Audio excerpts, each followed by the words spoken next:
dostlar, mənim həftədə bir dəfə, 2 həftədə bir dəfə getdiyim bir məkan var. Hansı ki, o məkan mənim üçün belə mənə çox xoş təsir bağışlayır və mən o məkandan çox vaxt istifadə edirəm. Orada gedirəm, 1 saat, 2 saat vaxtımı keçirirəm, çay içirəm, dincəlirəm.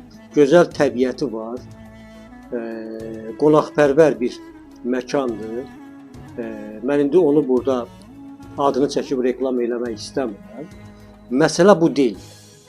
Məsələ odur ki, bir neçə gün bundan öncə millət vəkillərindən biri, hörmətli Aqil bəy təklif irəli sürdü ki, bu gənclər avara-avara gəzməkdənsə gedib Qarabağda bəs könüllü işləsinlər, pulsuz işləsinlər, nə bilim, neynəsinlər.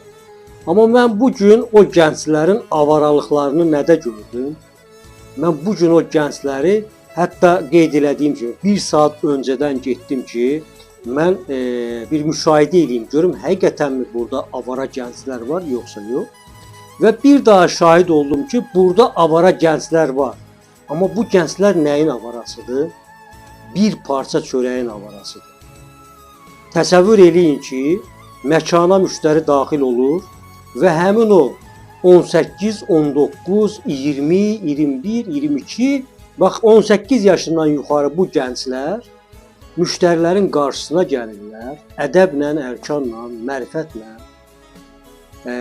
müştərilərdən hansı xidmətlərdən yararlanacaqlarını soruşurlar.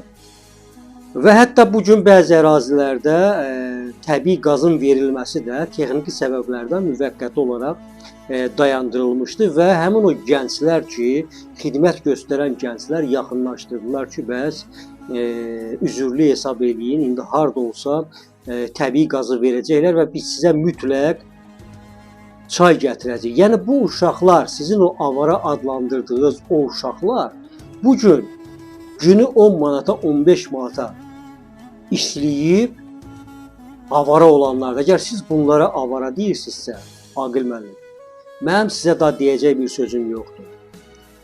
Yəni məsələ o deyil. Gedib Qarabağda könüllü işləsinlər, pulsuz işləsinlər. İndi heç kim pulsuz işləmir. Bax, o avara uşaqlar ki var, sizin dilinizlə desək, o avara uşaqlar ki var, mən bugün artıq bir daha araşdırıb şahidi oldum ki, o uşaqlar bir parça çörəyin avarası olublar. Mən bunun şahidi oldum. Və dəfələrlə də mənim masama yaxınlaşdılar və digər müştərilərin masalarına yaxınlaşdılar ki, bəs əlavə nə istəyirsiniz? Hansı xidmət eləyək sizə? Nə istəsəniz buradayım. Əllərində padnos, təsəvvür eləyin ki, sanki müştəridən bir işarə gözləyirdilər ki, bir müştəri onlara desin ki, mənə bir stəkan çay ver və yaxud da ki, digər yemək üçün nə isə gətir. Bax, o avara adlandırdığınız uşaqlar, o bir parça çörəyin avarasıdır. Yəni demək istəyirəm ki, bugün Azərbaycanda avara gənc yoxdur. Avara olanlar sözün əsl mənasında, sözün yaxşı mənasında bir parça çörəyinin avarası olanlardır.